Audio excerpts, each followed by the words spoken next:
The author of the letter to the Hebrews is reminding his audience of an important spiritual truth.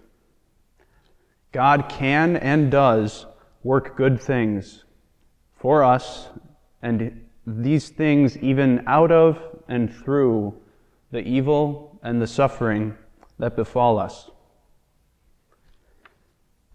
And this reminder, issued by the author, comes actually from the scriptures in the book of Proverbs. Once again, "My son, do not disdain the discipline of the Lord, or lose heart when reproved by him. For whom the Lord loves, he disciplines. He scourges every son he acknowledges." If we allow ourselves to stop and dwell with those words, they're rather intense. If you look a little further in the book of Proverbs, you can find it stated even more starkly. "Whoever spares the rod hates his son."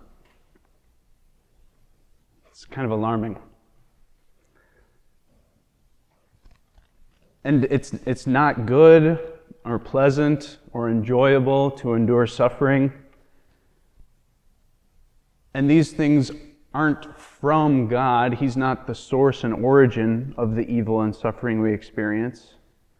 And yet, these are a part of all of our lives, all the time, from when we come into this world till when we leave it. And God, who governs all creation, the whole cosmos in wisdom and in love, He allows this evil to be here with us.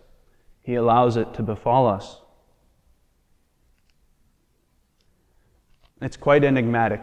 It's mysterious. And so, as preachers, we ought not to try to offer canned phrases or easy responses to the problem of suffering. Even to come up here and preach with this reading made me shudder a little bit.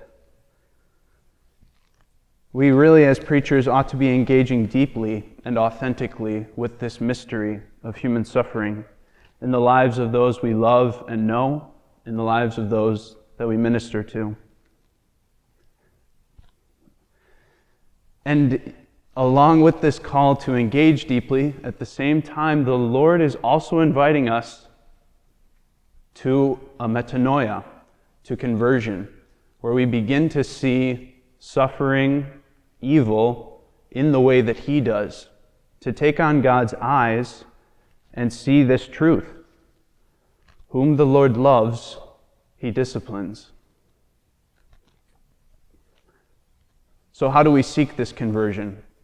What's our way through the darkness, the mystery? One way forward that I would propose is to be reminded of God as the divine physician. We can find this throughout the Christian tradition. Spiritual authors, the mystics, have written about God as healer, the ultimate healer of our souls. And I think it's rather simple once we have that image in mind. In order to heal their patients, sometimes doctors carry out actions and remedies that cause pain.